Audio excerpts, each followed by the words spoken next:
Welcome to AWS in Orbit. I'm Maria Varmazes. We're working with AWS to bring you an in-depth look at the transformative intersection of cloud computing, space technologies, and generative AI. On AWS in Orbit, we're exploring not just what's possible, but what's meaningful in the realm of space and cloud innovation. We grapple with the complex challenges and unparalleled opportunities that arise when we use space to address pressing issues right here on Earth.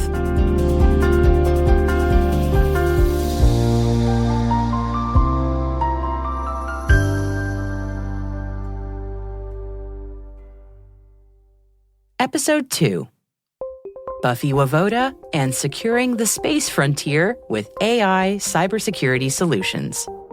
My name is Buffy Wajvoda, and I am the global leader for solutions architecture at AWS for the Aerospace and Satellite business. In this episode, Buffy's going to take us on a journey through the intricacies of cybersecurity in the space sector.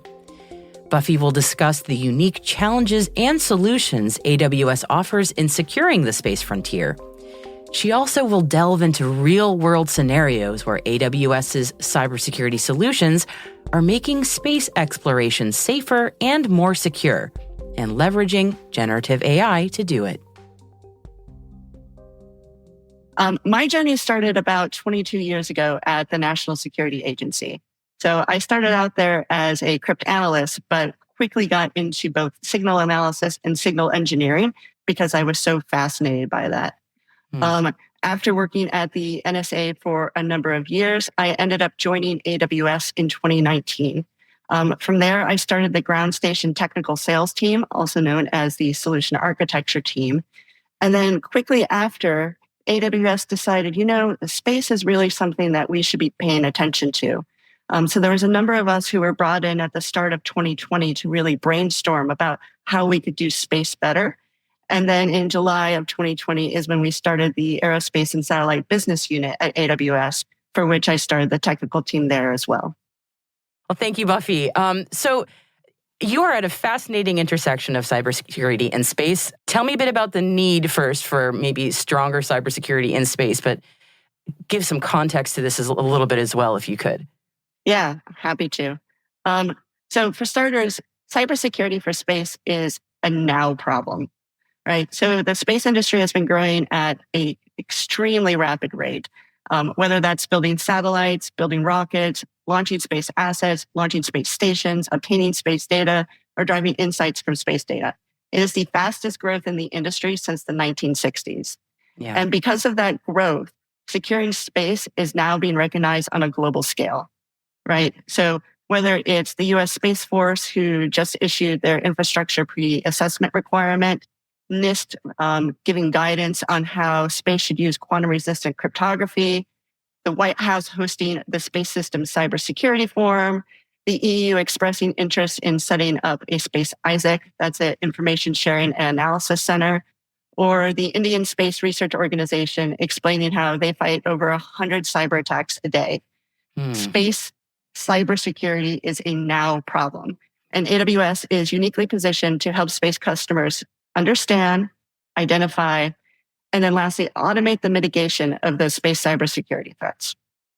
There's a really interesting kind of bridging the gap where there are many organizations that understand that cybersecurity in space is a high need at many that you mentioned. And then there's others where it's sort of like we're still trying to get people to understand that this is something they really need to be paying more attention to. And I think one of the big challenges is explaining why cybersecurity in space is such a unique field, so to speak, compared to just sort of terrestrial cybersecurity for there's the cloud also, but terrestrial cybersecurity, which is cloud is on the ground. Yes. Despite the name. So why is cybersecurity in space so different? I mean, aside from the in space part, I mean, what is it about it that makes it so nuanced? Well, it really is the in space part, right? So when you look at space cybersecurity, you're really looking at 4 segments. And some of those are similar to what you would see in a terrestrial network, right? So you have the user segment, You have the ground segment, which could be similar to, let's say, like a data center segment. That's where you have your antennas and your operations and all of that. But space also has RF link and space links in between the space assets. So unlike like a normal web page where bad actors only have a couple ingress points, with space, you have multiple ingress points to launch a cyber attack. An example of that, a common space threat that we see at the RF link layer, which is something that wouldn't affect terrestrial, is GPS spoofing. Yeah. So the GPS that we all use is completely reliant on satellites. But let's say, for example, a bad actor sends a rogue GPS signal. The endpoint user could potentially be using an incorrect map position. So think about things like automatic cars or military operations. The effect of that could be catastrophic. Another thing that's fairly unique about space, again, because space is so far away, is that the space industry still employs a large amount of legacy systems and hardware. And those are often very, very complex and hard to secure using modern methodologies. So, for example, on a terrestrial network, you could always swap out a router. It's not trivial, but it's conceivable. For space, it's not so easy to just swap out a satellite, let's say. So that makes it very, very different from a terrestrial network. Yeah, that's a really fascinating point, honestly. It's not everything. A lot of things are not just software problems. Sometimes it's literally the hardware too. What are some misunderstandings that you commonly hear when people are talking about cybersecurity in space, especially when we're talking about what's on a satellite? I think the most common misunderstanding is that space is secure because it's air-gapped, right? So again, space is really, really far away. And up until recently, space was a nation state or a big corporation problem.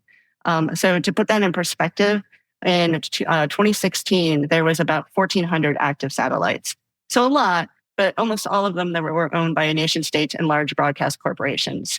Now, 7 years later, there are 7,700 active satellites. So a 5.5 times increase, a ton of commercial users out there, but everyone still kind of thinks of space as far away. It's air-gapped. It's hard to get to. And so it must be secure. It's far away. Just because we have a hard time getting to it doesn't mean information has a hard time getting to it, exactly. Right? Yes. So you've done a wonderful job explaining the threat landscape, the threat surface, so to speak. And that service is changing so much because we hear about like proliferated networks and also, as you mentioned, like the volume of satellites going into space. So satellites they're now not just talking to the ground, but they're talking to each other and data is getting shared. Can you talk a little bit about what that means for security? Yeah, that's one of my favorite things to talk about, right? Especially the proliferated constellations that are out there. So examples of those are things like Amazon Kuiper or OneWeb or many others. There are several customers out there who are making giant nets of satellites above our heads where the satellites talk to each other and talk to the ground. So when space networks unify with terrestrial networks, first off, I want to talk about the importance of that, right? That is going to be a game changer for the industry. And space is going to become just a part of our everyday lives. It is where the industry needs to go, and it is actually going to be a really great thing. However, as any network becomes more and more connected, it leaves more and more egress points and allows the network more vulnerable to be attacked. So right now, for example, if you want to attack a space network, you need to get access to that space network. So you can do that through RF link. You can do that through, if you have, a space asset yourself in space, but it's hard, right? It is hard. Yeah. But as those networks become more and more interconnected into our terrestrial network, let's take, for instance, the use case of the phone. So phones will have those satellite radios built into them. If there's a satellite radio built into my phone and I'm a hacker, I'll be able to, basically have an egress path to a satellite that is in my hand, which didn't exist before. Yeah. So that's where, that is where I would say the tricky part of integrating with terrestrial comes into place. Because right now, the networks tend to be very, very separate. But as you connect the space networks with the terrestrial networks, all of a sudden you're going to have more connectivity, more egress points, and space is going to become vulnerable to vanilla-like cyber attacks. So think about things like DDoS, for example. So DDoS being denial of service. If you have a website, you throw a bunch of requests at that website, and then no one else can access that website because there's just too many requests coming back and forth, back and forth. Imagine doing that to a satellite in space. So you can take out entire comm satellites. You could take out entire Earth observation satellites just by sending a bunch of requests to space. DDoS really isn't something that space deals with nowadays, but in the very near future, when space and terrestrial is more connected, it is going to be just commonplace for those sort of vanilla cyber attacks to be a part of the space cybersecurity portfolio. Okay, so what would that look like when that happens? I think one of the examples that most people are familiar with is the blackout of Viasat over Ukraine. So that was done through malware. So the attackers were able to get into just a normal computer system, use a normal cyber attack, malware, and basically take all of Viasat's modems. So it's an example of how once we connect more and more at that terrestrial layer, you're going to make networks in space more and more vulnerable.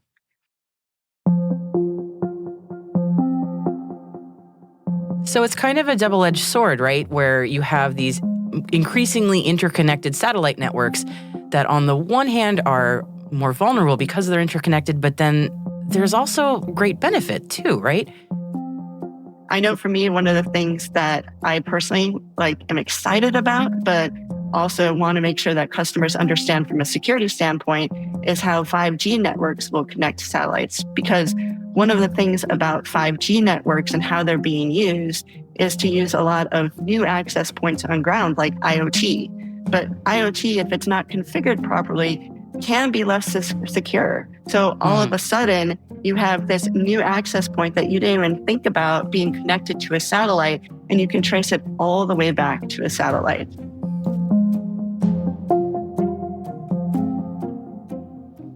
Yeah, it's so fascinating as you're talking about these different sort of, I love the term vanilla attacks, because it's a great description, because it's one of those things like there's an allure to being in space. There's like the cool factor, right. And yet these attacks can be very, for lack of better terminology, kind of unsexy. But it's just like it. No, it's but true. Space is now vulnerable to, I know it's a bit cliche, but it's vulnerable to like the 15-year-old, kid who wants to be a hacker and have his name known or her name known, right? Yeah. Because Absolutely. These are attacks that you can use across any layer of the network. Absolutely, and I'm so glad that you've laid out that landscape for us. So thank you. So we've spent some time talking a bit about sort of the current situation, and it's like, oh, so much big challenges. So let's completely switch gears. What is AWS doing to innovate here and help secure customers? So AWS, I think, is uniquely positioned to help our space customers understand, identify, and automate the mitigation of space cyber threats. So AWS has over 300 security services. We support 143 different security standards and compliance certifications. And we can provide customers to thousands of third-party security solutions that are already deeply integrated with our services. So that is all to say that AWS is trying to make security easy. And so what customers are asking us for is easy and actionable security services so that they can manage their cyber threats. In addition, I would say that AWS's scale allows for significantly more investment in security countermeasures. So, for example, at the end of August, AWS security teams noticed a new type of cyber threat, a new type of HTTP request that was flooding our customers. And we were able to mitigate that for all of AWS customers because we're continuously looking at our own infrastructure and trying to bolster security for all customers. I think AWS is doing a lot in terms of innovating in how we think about security. So the hot topic for a lot of industries right now is AI/ML and generative AI. So we work closely with a lot of customers to use these technologies to develop new cybersecurity solutions and introduce the new power of generative AI. So one of those customers is CrowdStrike. Mm-hmm. Let's dive into CrowdStrike, what they've been doing. Can you tell me a little bit about what's going on there? Yeah, so CrowdStrike has developed a generative AI security analyst called Charlotte AI, which is able to help customers quickly react to new threats and speed up investigations. And this is all being powered by Amazon Bedrock. So Amazon Bedrock, if you're not familiar with that, it provides easy API access to a bunch of foundational models that we have stored in the cloud. So we have foundational models from the top startup companies, which usually encompasses like large tomes of information, puts it in a model, vectorizes it, and then allows customers to use the creative power of generative AI. And Amazon Bedrock provides customers easy API access to those foundational models. So in the case of CrowdStrike and Charlotte AI, they're using Bedrock to use natural language processing for threat detection, investigation, hunting, response, all using the CrowdStrike Falcon platform. Wow. So what does this mean? Yeah, what does that look like? I'm really curious. Exactly. Yeah. So people who are using Charlotte AI, so customers who are using Charlotte AI can ask security questions of the platform like, what are the biggest risks facing our business critical assets? Or what threat actors most often target us? So again, it's that natural language processing rather than trying to do a complicated, let's say, database query, or even if you have something like a dashboard drawing all the lines through the security processes. Now customers can just ask natural questions like, did I have a cyber attack yesterday? And Charlotte AI will be able to answer that. So the actions that they receive are intuitive. And then it also provides actionable answers on ways to mitigate those risks. Wow. In addition, when you think about like all of the training that security analysts have to go through, it also allows your most advanced security analysts to work on the most advanced problems. Because now anyone can do sort of the basic, like, where is my security stance today? And so all of that being powered by Amazon Bedrock and our foundational models, we're super excited about that. And we hope that this solution that CrowdStrike has made helps all industries, including the space industry. That is such a cool story because I can absolutely see, I've been in those meetings where you've got like a C-level executive asking those exact questions. And that usually takes a ton of work and a ton of time to answer that. It's a lot of digging and being able to give that, or actually better yet, being like, here you go. Here's a tool you can actually use. Well, that's what I say. So now, not to belittle the skill sets, but, not all C-level individuals are at a, technical level that is on par with everybody else. And so now C-level individuals who are probably very, very busy in their day can say, how many attacks did I have yesterday? And you'll get an intuitive answer. That's amazing. And it's not within, and I don't mean it in a mean way, a walled garden. It's like just security analysts are super busy people. So they know that those requests are very important, but sometimes they're literally fighting a fire. And they may not be. And then another fire pops up. And then another fire. Exactly. That is really game changing. I don't want to undersell that. That is huge. Just that accessibility information. So yeah, here I am fangirling about how cool this sounds, but I'm very curious what you've heard from security analysts about what they think about all this. One of the things that we often hear from security analysts in terms of getting information out to the workforce is that they are reluctant to give all of the information to the workforce because it would inundate the workforce. When you look at the amount of cyber attacks, DDoS attacks, like possible failed logins, all of it, it inundates people. And while they want to be transparent, they also don't want to paralyze the workforce, right?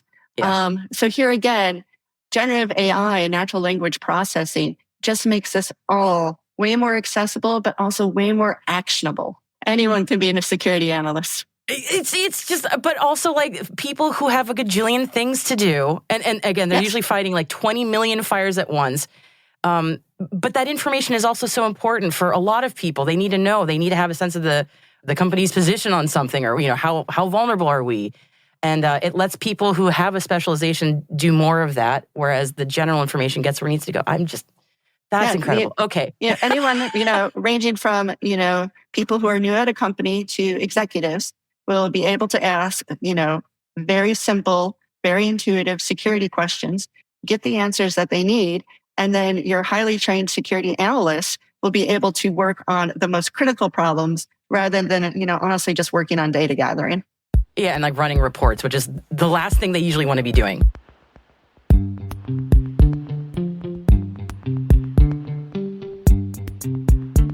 So let's talk a bit about innovation, because security is a field where we always have to stay on top of what's going on. We got to try and stay one step ahead of the adversary. Innovation is so important. Innovation is also what space is all about. So what is AWS doing in terms of innovation for cybersecurity in space? So for AWS, security has always been the top priority. So AWS has been looking at security since 2006. And I think I mentioned before, AWS now has over 300 security services, and we continue to add more. So at AWS, 90% of our roadmap comes from customer requests. So as we talk to more and more customers, we get the feeling of what they need, whether it is bringing on more analysis and more analytical tools, whether it's bringing on more mitigation, whether it's bringing on more dashboarding, and again, sort of that, ease of security. So that's, our bread and butter at AWS. One of the things that we recently launched was AWS Security Data Lake. So now customers can have a central location to put all of their security information and be able to see it with a single pane of glass. And that may seem so easy, but when you look at companies where you have finance, you have HR, you have operations, you have maintenance, those often are stovepipes across the customer segment. And so getting everything together to make a single pane security picture is really, really powerful. In terms of space itself, AWS is working with customers and innovating alongside customers to use the tools that we have and to use the partner network we have, like the CrowdStrike example that I just gave, to allow customers to secure their space assets.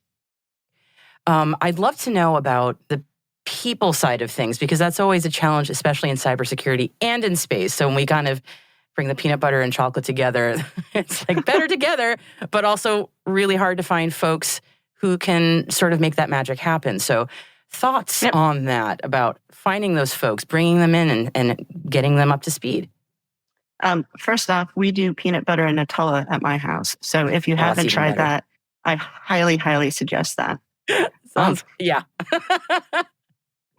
In terms of, spinning up a security savvy workforce, AWS is broadly committed to working with our customers, our partners, and governments to improve cybersecurity.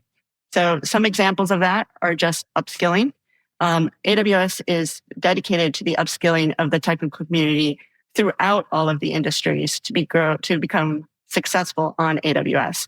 So examples of that are our AWS Cloud Institute, a new program that we just launched where one can become a cloud developer in as little as 1 year, AWS Educate with hundreds of free hours of training online, or the AWS Skills Institute. So at the end of the day, AWS is investing hundreds of millions of dollars to grow our customers' technical skills. The second thing is how we actually shape the security market itself. An example of that is how AWS co-founded the Open Cybersecurity Schema Framework project. So that facilitates the interoperability of data normalization and security products. So basically all the security products can start talking to each other and inform each other. And through that program, we've actually made an initial commitment of $10 million in a variety of open source security improvement projects. And then the third thing goes along with, the size of Amazon and the scale of Amazon. So AWS has the ability to work with governments around the world to provide innovative solutions to advance shared goals for bolstering security against cyber and combating security risk. Fantastic. That's great to hear. It is such a pressing need, and we need all hands on deck, frankly. So that's wonderful to hear that AWS is doing all of that. I would love to know what your call to action would be for the space community in terms of maybe not just improving their understanding of the need for cybersecurity, but also empowering them? So first off, I would challenge anyone who's listening to this to expand their thinking around what is the space community or the space industry. So AWS and I personally work with many customers who are essentially space companies, not because they have a satellite in orbit, but because of the valuable insights that they get from space. So whether you're the oil and gas industry, the financial industry, the government, insurance industry, I would say that these industries are all space industries. And because space is such a critical part of so many industries, the time to secure space is now. Second thing that I want to recap would be that cyber attacks are not a question of if, but when. Cyber is going to happen.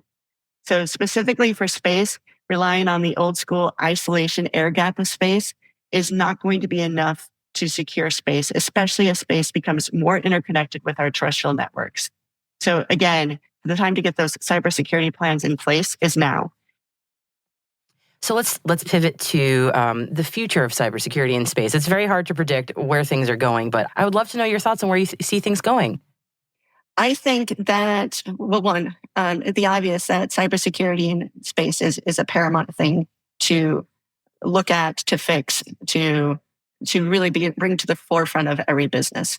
But for me in particular, I see that as space becomes more interconnected amongst itself, right? So satellites talking to other satellites, satellites talking to space stations, and then becomes more integrated with our traditional terrestrial networks.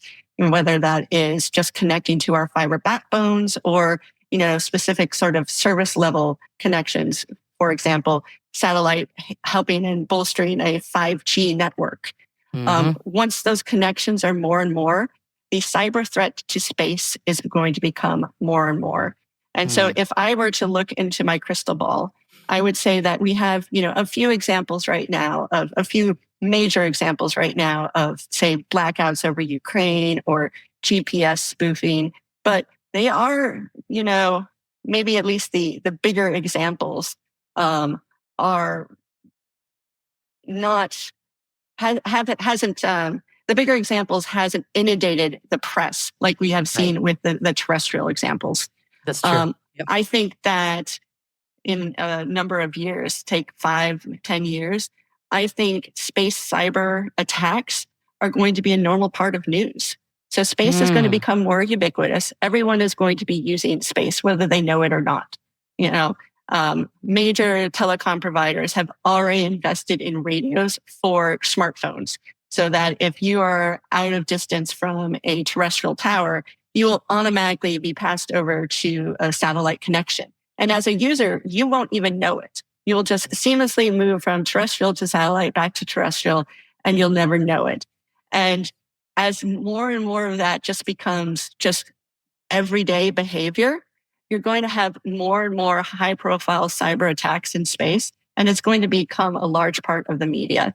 And my hope is that before it becomes such a large part of the media and such a large part of, commonplace, that space companies are proactive in developing their cybersecurity plans, using tools like the ones on AWS or through our partner network, and making sure that they have those security plans and mitigation protocols in place now. So, Buffy, tell me a bit about AWS reInvent and what the AWS team is going to be sharing with us there. AWS reInvent, of course, is the biggest AWS conference of the year. And we are super excited to have customers of all industries come and join us, whether you are VPs, decision makers, users, or just interested in AWS. Please come to reInvent in Vegas.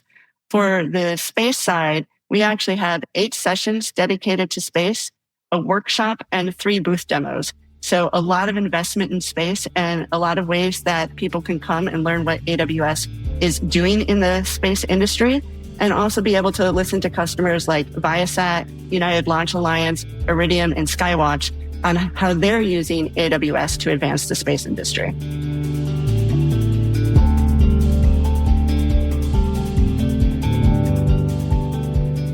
And that's it for AWS in Orbit. Episode 2, Buffy Wajvoda and Securing the Space Frontier with AI Cybersecurity Solutions. A special thanks to Buffy Wajvoda for joining us today. For additional resources from this episode, check out our show notes at space.n2k.com/AWS.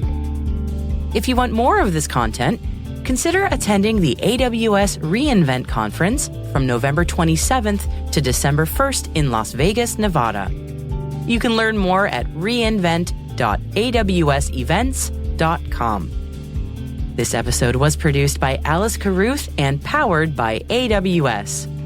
Our AWS producer is Laura Barber. Mixing by Elliot Peltzman and Trey Hester, with original music and sound design by Elliot Peltzman. Our executive producer is Brandon Karpf. And I'm Maria Varmazis. And tune in for a sneak preview of Episode 3, Accelerating Innovation and Investment at the Space Edge, on December 5th.